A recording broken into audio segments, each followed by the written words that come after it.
This is a presentation on Muslim cultural influence, how it impacted the country, basically Sri Lanka, and basically how in every field the Muslims of Sri Lanka have through trade, through interaction, intermarriage, all that, how we have influenced Sri Lankan culture.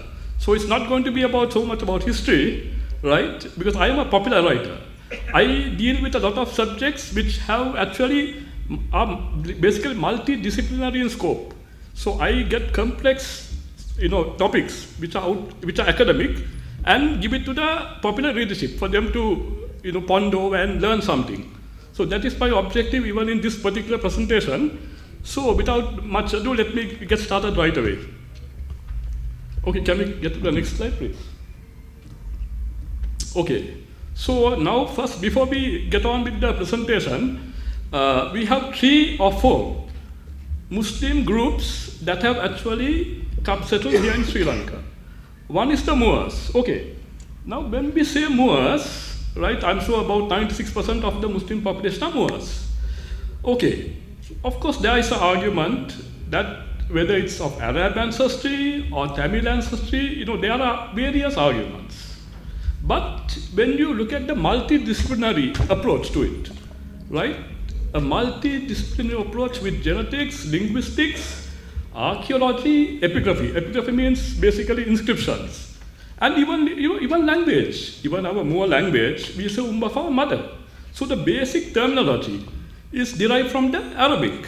So what I'm saying is, even though there are various arguments about it, the core group of Muslims who settled here were Arabs. That is why you will find, in the coastal areas, Maradana in Beruwala, Aludgama, Jaffna, all over, why did the Muslims settle in the coast? Why did they settle in the coast? That is obviously because they were descended from Arab traders. Traders who came by ship and who traded in goods. And then subsequently they went interior. So basically, the core of the Moor community of Arab ancestry, right, that is a fact, right?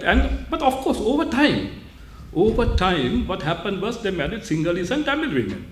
And a lot of people came from India, right, the coastal Moors. So over time, the Moor community basically assimilated all these groups. And if you are looking at it genetically, I'm sure much of it would be South Asian ancestry. But I am talking about the core group that evolved into the Moor community, which obviously of Arab ancestry. That is clear. Okay. Coming to the Malays. Now the Moors number about 2 million persons. Malays are generally descended from mainly Indonesian exiles and people brought over, right, by the colonial Dutch government, right, who was mainly as soldiers and also princely exiles. So that's why in Sinhala we say Jaminisu. Jaminisu means what? Jaminisu means people who came from Java in Indonesia. So it's not really Malaysia, though subsequently there were groups, that soldiers who came from Malaysia, but very small. Right. And then Memons and Boras. Okay. I have written a book about the Memons, so I was able to study them in detail. So the Memons came from basically Kathiawar in Gujarat, Western India. But originally they came from Sindh. From Sindh, because the Memoni language is a dialect of Sindhi. So they migrated southwards and came to Gujarat and so on and migrated to Sri Lanka. The word Memon itself comes from the word Mumin, because they were converts. They were converts from a Hindu caste called the Lohana caste, who were traders. And then we have now they are roughly about 20,000 strong people, the population wise. Then we have the Boras. The Boras are about 10,000 persons. They are Shia subsect. And actually the word Bora, comes from a Gujarati word which means trader, Vohru. So in Hindi and all, sometimes it becomes B, the B becomes B, in the Eastern Indian languages. So that's how the word Bora came to be. Okay, I just gave you a rough idea so you know the background, what the communities, Muslim communities in Sri Lanka, who influenced local culture. So I will now run you through the rest of the speech. Next one, please. Okay. So, okay. The Muslims, Sri Lankan Muslims are basically, they came as traders. And for trade, you need to have a peaceful environment, right? Now in North India, the situation was different. In North India, it were invasions. You know, Mahabund of Ghazni, then you have the Mughals, they were all invaders, right? Who invaded North India. In Sri Lanka and South India, the dynamic was different. It was mainly peaceful infiltration as traders, right? So that is why, unlike in North India, you will find in North India a lot of ill will between Muslims and Hindus. But historically in South India and Sri Lanka, it has been historically quite peaceful. Why? Because of the historical facts of the case. Because we have settled as peaceful traders. And to do trade, you need peace, right? Even the Dutch colonial government, they realized that's why they were trying to be good with the Candian king. Because they were traders, no? The VOC, the Dutch East India Company, was a trading company. And they would even go to the extent of calling the Candian king, Your Majesty's coast waters, right? As if they were guarding the coast for the Candian king. Why? Because they wanted peace, to be conducive to trade. You need peace. You can't have a trade in a war situation, right? Okay. So basically, yeah, what I want to stress is, okay, hold on, sorry. Can I, okay. Okay, right. So basically, trading is very important in any given society. Now, Sinhalese might, basically, some of them look down upon traders, like Atharamadio, like middlemen. But trading played a huge role. Historically, it has been very important, right, for so many aspects, including cultural transmission. Yes. Okay. Now, my friends, you will see in this particular image here, right? Okay, now we have, the Silk Route in Sinhala, Siedamavata. The Silk Route was a land route, basically, a land route. But do you know, there was a Silk Route of the sea, a maritime Silk Route from Arabia to Sri Lanka, South India, and also to the Malay world, Southeast Asia. So there was a maritime Silk Route. And the Muslims, the ancestors of the Moor community, they played a huge role in this trading activity. Now I'll give you just a few examples. Okay. Now the Sinhala word, I'll just show you how it has even impacted on the Sinhala language. Okay, now let's consider the word Mosama or Mosam Sulam. I think you know what it means, Mosama. Mosam Sulam means monsoon. Monsoon winds, right? Or trade winds. This particular word, Mosama, comes from Arabic word, Mausim.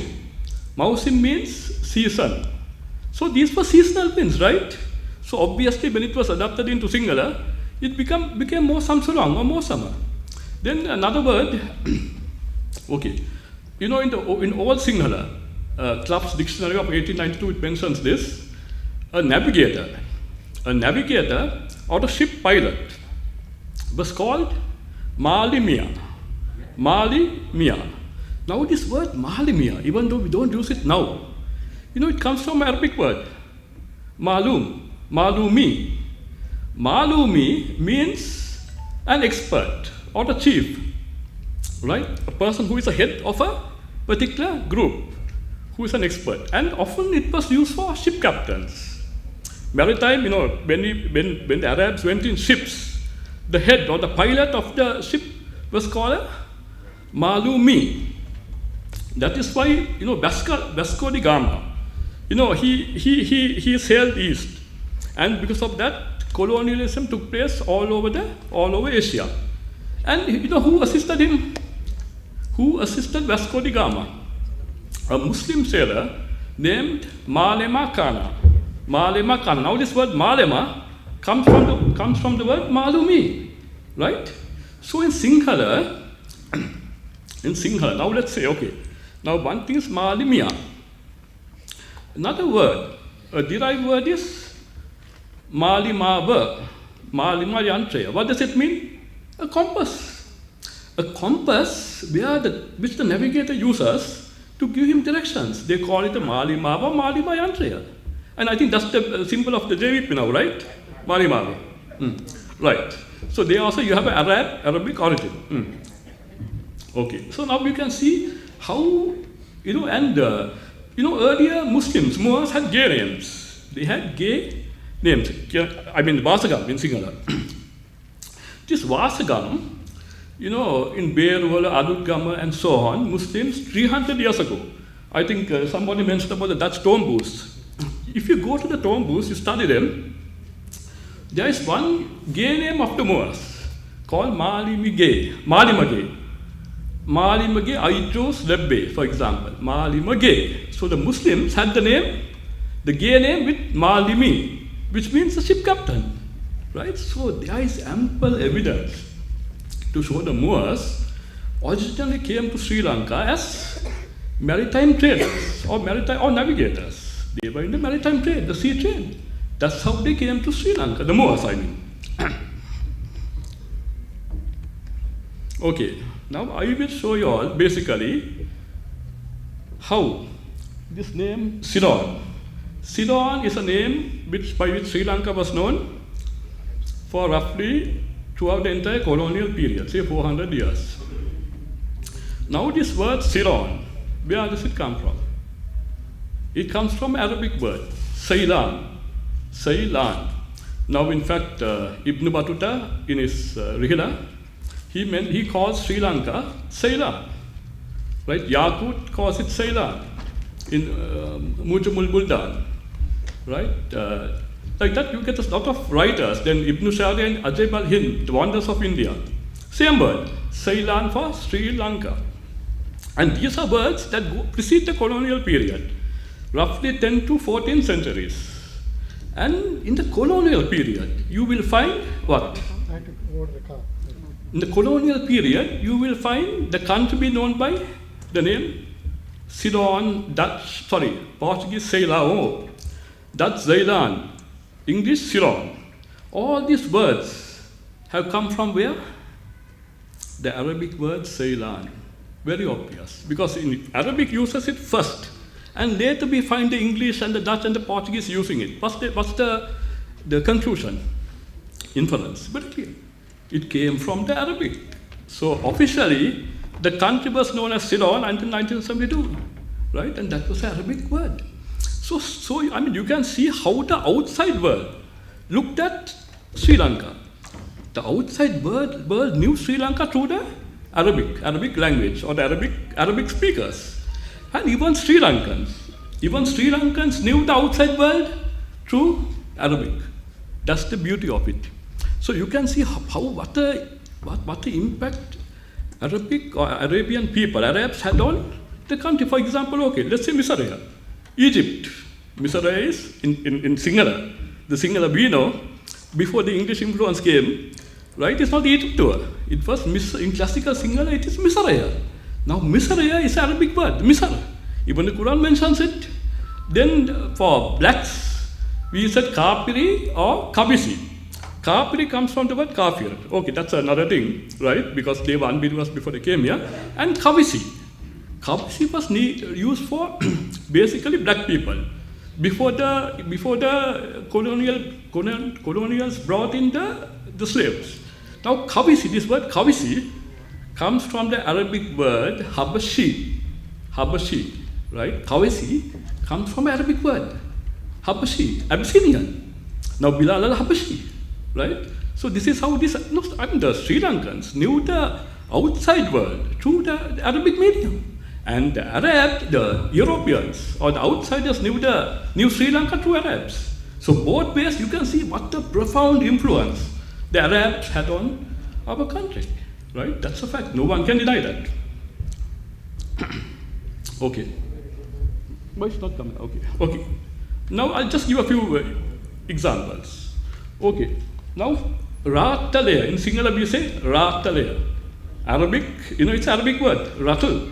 Ratul is Arabic word meaning something roughly about 450 grams. And this, all that, Sinhala Ratale comes from this Arabic word Ratul. So you can see how much the Arabs have influenced our country. Okay. And now, okay, we suppose, generally, we think the Portuguese, we look at the Portuguese as a spillover from the Crusaders, that they hated the Muslims. They did a lot of terrible things to the Muslims, no doubt about it. At the same time, you will find Albuquerque, a Portuguese governor. You can read it out, what he's saying about the Moors, who they considered their enemies, their rivals in trade, enemies in faith. But see what he has to say about the Moors. They are of great benefit to Sri Lanka's commerce, for they are all traders and factors in the vessels which go to the other coast and come from there, and through them is maintained the trading goods and foodstuffs taken to the island, from which accrues much benefit to the residents of Ceylon. So the Portuguese themselves acknowledge what an important role the Moors played in the economy of even in the colonial economy, right? Even in the colonial economy. So this is the fact, and which no one can deny because these are all documented sources. Please, just give me just 10 minutes more. Okay. So the Moors basically they supplied, all the essentials. For example, in the colonial period, it was the coastal area, and in the middle of it, we had the Candian kingdom, right? It was isolated. There was no way, right? The coastal items can get into the kingdom. But the Moors were the ones who actually supplied the basic essentials, whether it's salt, whether it's caravana, dry fish, clothes, jewelry, all that, they supplied to the interior, bypassing the colonial regime, right? So even there, you can see the influence now, even the Badda community, right? They went to the isolated villages and supplied people their basic essentials. Right, now you can see what Gavni Puncheva is saying. This is verbatim, I have quoted from his book. Now what is he saying? The only trader who came to the homes of Sinhalese villagers of Galloya until a few years ago was the Moor peddler who came in a bullock cart, the ship of the jungle. The ship of the jungle. Now we say the camel is the ship of the desert. The camel is the ship of the desert. Now he is calling this the Tavalam trading, which the Moors engaged in, the ship of the jungle. So you can see how far the Muslims penetrated to the hinterland and interior and supplied the basic needs to the ordinary people, right? And including the Baddas. They survived because of the Muslims, right? They could have survived with their jungle produce. But when it came to other things like supply of salt and other basic essentials, it were the Moors, including the arrowheads which they hunted, came from the Muslim traders, right? That is why Spittle says, forest folk do not travel far. 10-mile radius is the ambit, that's the maximum they travel. The Moors, on the other hand, penetrate to the furthest interiors, carrying commodities suited to the simplest needs of the villagers. It is difficult to picture what the condition of the jungle dwellers would be, but for the itinerant Moors, these ships of the Wani, right? You can see what a tribute, right? People like Spittle are paying the Moors, which is now not known. People think we are just traders and all that, right? Basically Atharmadias who are just involved in exploiting people, but they played a huge role. And then, when it comes to culture, I'll try to give me another 10 minutes, please. when it comes to culture, trading items, trading in jewelry, whatever, it's just not trade, it influences production. Now, Tirakasiri, Tirakasiri, he wrote a book, Sri Lanka Paramparika Shilpi Gang, the hereditary craft villages of Sri Lanka. Hereditary craft villages of Sri Lanka. He wrote a book in Sinhala, and he shows how the trading of the Muslims, trading of the Moor community or the Muslims, how it impacted on the designs, the jewelry designs of different Sinhalese villages, artisan villages. Now the Navandana caste was involved in basically gold jewelry. And basically they transmitted this jewelry to other areas which were isolated. And it influenced them to adopt certain designs. So you can see the impact, no? It's huge. Okay, let's come to the culture items now. Okay, Robert Knox. In 1681, he wrote a book called Historical Relation of Ceylon. In that, he depicts the Sinhalese, the Radalayas, the high-class Sinhalese wearing caps, right? So I feel if you look at the design and so on, this originally started as a Muslim introduction, a more introduction to the culture or the culture of I would say to the society of the Kandyan kingdom. Because there is no other way it could have come into play in such an environment. The other thing is, okay, when it comes to, in certain temples, we have this drawings, paintings in Sinhala called Bitusituam. Bitusituam are basically wall paintings, right? Bitusituam. So those are wall paintings in the temples. Right, but please, I need to just complete this. Okay. So in the Bitusituam paintings, you will see the women being shown, being depicted with what? The Mottakirya, which is a head veil, probably introduced by the Muslims, probably introduced by the Moors, right? Because this was something the Muslims only used. But we see in Buddhist temple paintings, this being depicted. So what does it say? It shows some influence, right? Okay, then I quickly run into it. Okay, in basically the Uva province, certain Kandyan areas, they, the Sinhala Goviyas, generally they wore the amude, that, loincloth, a white loincloth when they are in the fields. But now there are books like Uve Vitti, then Mahavali Mahavangsiya. Those refer to the Goviyas, the Sinhala farmers of that time, wearing a field trousers called Saruvalaya. Saruvalaya. Now Saruvalaya, in the eastern province, you find the same thing, Sirwal, right? And this comes from the Arabic word Sirwal, which means a trouser. That word is mentioned even in the Alf Layla wa Layla, the 1001 Nights. It's an old Arabic word. Okay, next word, Kasav. Kasav. In Kandy, I have come across a Kasav Topia. Kasav Topia, lace, a red cap like a fez with lace work. Kasav Topia. Now this also this lady in the sari, you can see the lace, gold lace work. It comes from Arabic word, kasav. The single word kasav, gold embroidery or gold lacing, comes from Arabic word kasav. Okay, now coming to the Malay contribution. I think you may know about it, right? The sarama, in Tamil saram, singular sarama, comes from a Malay word, sarum or sarong, which means, you know what it is. Okay, Karabu. Now, earlier Sinhala women had the todu, the big ear stud, and so on. Now, the word Karabu for fancy earrings comes from a Malay word, Krabu, right, or Kerabu. So that's the Malay introduction, a culture item that was introduced by the Malays. Then coming to the Mukutti, the nose ring. Okay, we think, basically the nose ring is a Hindu thing, right? We suppose it's a Hindu thing. Not at all. The nose ring or nose ornaments were introduced by the Arabs to India. Very clear. Until recently, Arab women wore the nose ring, even Syria, Iraq, everywhere. We have enough evidence.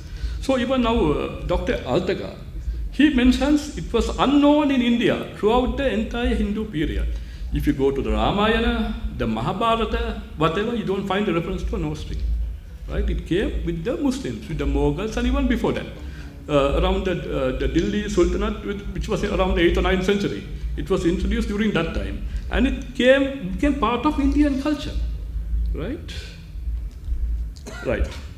So it became very much part of Indian culture. And then there's another ornament called the septum ring, the pulakku, which comes from another Arabic word, bulak. It's an Egyptian word, or actually Egyptian Arabic, bulak. This is how the word pulakku came to be. Okay.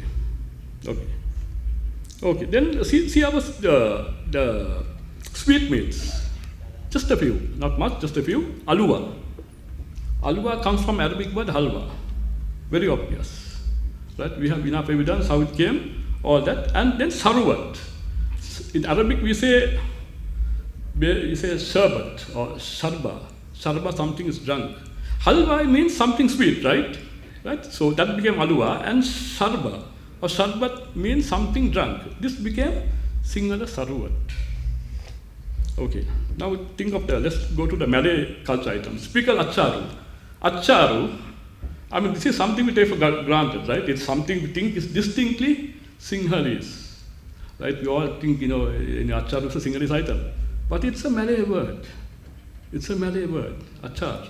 Achar is a Malay word. It came from the Malays. Then sambola. There are 4 processes. Right. I'll just give me 2 minutes. Sambola. I'm almost done. Sambola. This from a Malay word again. Sambal. Now the whole sambola we make, all that is from a Malay word. Sambal, right? And then, dodol. In Hambantanawa we make kalu dodol, and even, it's a common known Sinhala sweetmeat. That is also a Malay introduction. The word itself is Malay. Dodol is a Malay word. I have had a friend gave me durian dodol once. It's a pure Malay word. Then bibikan. They make it for the Sinhala alu tawud and all. That's also a Malay item. Then sinakku. Sinakku, the Sinhalese have, in the olden days, they made it, even now to some extent. It comes from another Malay word, chinakwe, which means Chinese cake. The Chinese made it for the New Year, So it was borrowed into Malay, and they gave it to us, sinakku. Okay. Probably also kaum. It's not that I am trying to claim for the Malays we did so much, no. But even kaum is very close to a Malay item, kue cucur. It's very close. It's the same thing, right? So we can just think where it came from. In Sinhala, kaum means something simply eaten. There is no specific name. Kaum means something simply eaten. Okay. Biryani. So that's a common thing, we all know that. And that was introduced by the Indian Muslims. Right? Biryani means something fried or grilled. So that became our biryani. Vatlapang. Vatlapang also is a very popular Sinhala item. Not Sinhala, it's a Sri Lankan item. Today it has gained the distinction of being not just a Muslim item. You see, Vatlapang is even made in cups. It's commercialized and sold in the shops. Right? So this is like even biryani, same thing. Even KFC is making, right? So it has become a national item, these things. Okay. Godam roti is a pure Muslim introduction. Godam roti. And even kottu roti. These are Muslim introductions to the country. And almost done. Muscat. Muscat is actually, it came from the capital of Oman, Muscat. Right, brother. Okay. Right, brother. Okay. Right. Okay, and Bombay Mutar. That's also another thing. We have enough evidence. Muslims are the ones who introduced to Sri Lanka, right? Then Sarungalaya, the kites. Kites are basically a Malay introduction. Kites, right? In Tamil there's a pattam. Now the word Sarungalaya comes from a Malay word. Okay, and Rabana. Rabana is another pure Malay word. All these, what does it say? When you study the language, it shows from where these items came, from the Malays, right? So we are just taking these things as for granted as single items. No, these have come from all over the world, and particularly the Arabs and the Malays have basically influenced Sri Lankan culture in a big way, which we take for granted. But we should let this be known to our people of other communities, so they know how much we have impacted on them, right? And I think that's it. Okay, thank you so much.